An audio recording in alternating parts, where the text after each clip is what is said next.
everyone! So I am very excited to be bringing you a new to me project.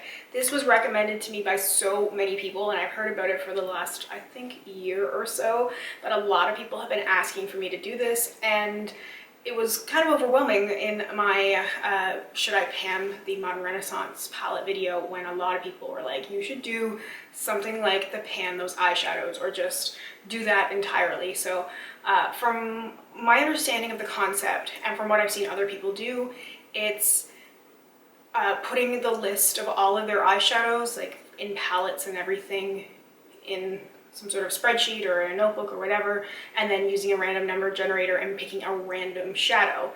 I have a lot of eyeshadow palettes and I don't really feel like tackling palettes. I want to tackle single shadows, and not just any single shadow, but specifically my metallic and shimmery shadows. So I put together an inventory on my laptop, which is right in front of me here, and I have 89 shadows, single shadows that aren't matte. So that could be a satin, a metallic, a shimmer, and it's from big brands to indie brands. I put it in alphabetical order and the shade names in alphabetical order, and I'm going to pick 4 shades, and this project is going to pair with my Pan That palette with the Modern Renaissance palette, as well as my ProjectPanPorn with the Viseart Editorial Brights. So I'm going to have 4 metallic shadows that I'm going to randomly select, and I'm going to use them until I hit pan on them, and when I hit pan I will pick a new number and rotate them in. I thought that metallic would work best since Viseart is essentially all mattes, and the Modern Renaissance palette is predominantly matte shadows, so I thought that having 4 metallic shades that I can also choose from would be very helpful. And a lot of my shadows don't have a lot of use on them, my single shadows. I saw some people look up sort of like the percentage of pan they have, and for me, for my specific non-matte single shadow collection, only 2.67% of my shadows have pan on them, and that's kind of sad. So I have my random number generator here, a minimum of 1 and a maximum of 89, and we are going to pick 4 shadows, and then I will show you because I'm going to put them all in a little quad if possible, depending on the shape of the pan, and we'll go from there. So we'll see if this works for me this time. 87. So I know 87 is going to be an Urban Decay eyeshadow. I start with Anastasia and I go all the way down to Urban Decay. So number 87 is Shell Shock. So I actually already have pan on this shadow. It's a silver eyeshadow from Urban Decay. So I've decided that I wanted to put everything together in the spreadsheet if I was going to do it. So I included things I have pan on, so I'm going to pick another one because I don't need to hit pan on it again. We have number 30. Okay, so 30, it's a little awkward looking at it this way. 30 is from Looxi Beauty, and it's a shade called Malibu, which is one of my absolute favorite shades. So I'm just going to make a note so I can grab Malibu. And the next shadow we have is 80. All right, so 80. It's a lot of shadows.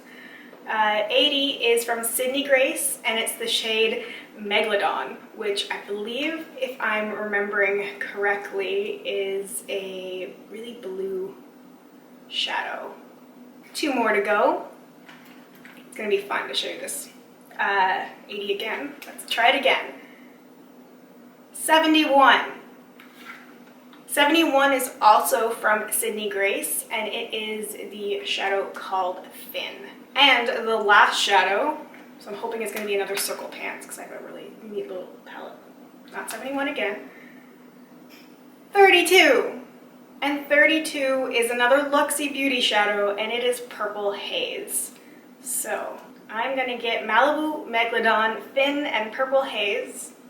I like the sound of those shadow names together. I'm going to grab those 4 and come back, show you what they look like, and do some swatches. So this is the single quad I have selected to use alongside the Viseart Editorial Brights palette. I think these are going to be very lovely together. And as a companion as well to the Modern Renaissance palette. So a little bit more challenging, but I think it will also be a lot of fun to experiment. So I'll go through and I'm going to show you some quick swatches to start with. So this first shade right here is the shade Malibu from Looxi Beauty. I have a very big dip in this already because it's definitely one of my favorite single shadows that I own. If I was going to do just a general sort of favorites, it's this one. It's blue, but it has a little bit of that gold reflect. It's a very unique shadow and I love putting it all over my lid, and I like pairing it with the Viseart Editorial Brights palette actually. So I'm very excited to have this shadow in my collection for the foreseeable future. The Sydney Grace shadow Megalodon is the shadow right beside it, right here. And this is a beautiful green shade.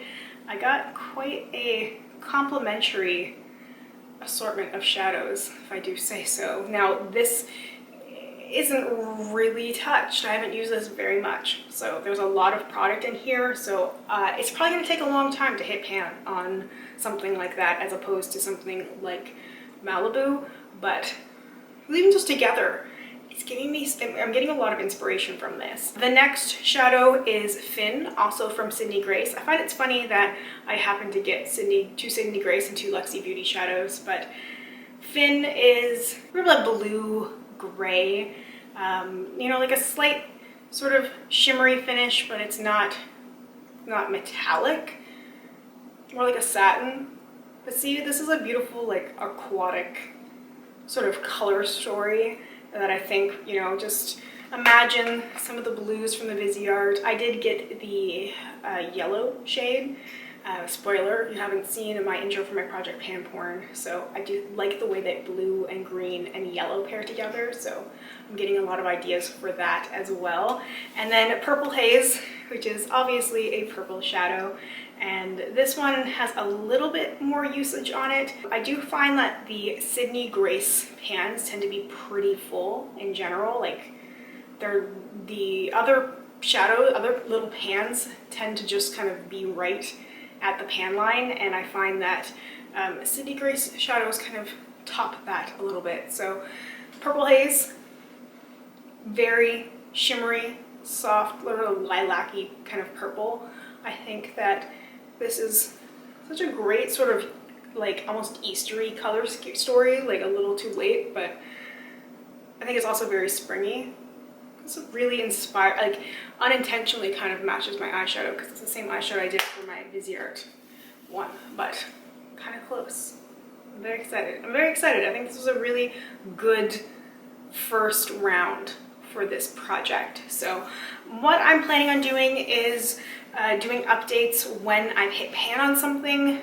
I'm not entirely sure yet if I'm going to rotate things out before, like if I get bored of something. The last thing I want to do is keep using something that I'm sick of, which I've done before in different panning projects.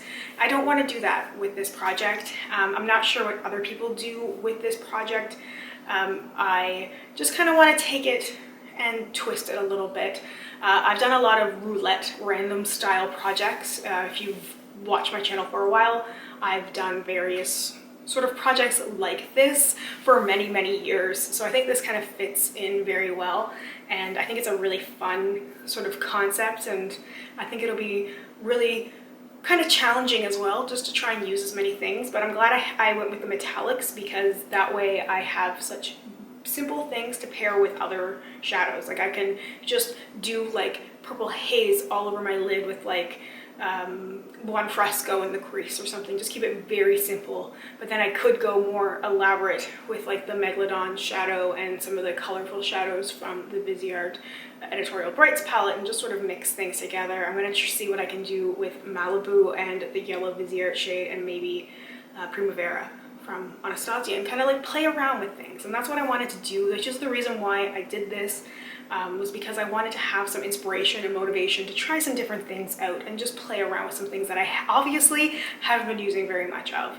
So again, I haven't settled on any particular rules for me for this project. I feel like it will just end up naturally morphing and changing as time goes on. I will adapt it as I need to make it work for me. But anyway, I really want to thank everybody who suggested this project. It's been a lot of fun to kind of like delve into like the hashtag and see some of the other videos and see what sort of other panning things are happening, and seeing some sort of familiar faces again, some people doing panning projects that I used to kind of chat with in the past and stuff, so that's been kind of fun.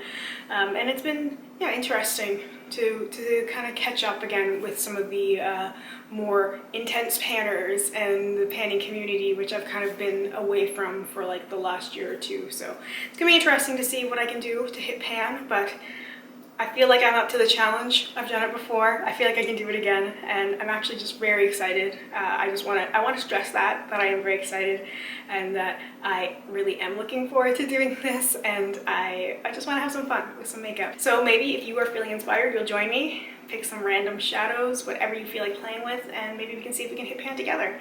I'll be potentially also showing some updates on my Instagram and Instagram stories and that kind of stuff. So make sure you follow me there at Shadow Smoked if you aren't already. Let me know if you have any video suggestions, ideas, if there's anything you would like to see go alongside this project besides the other 3 things I've mentioned.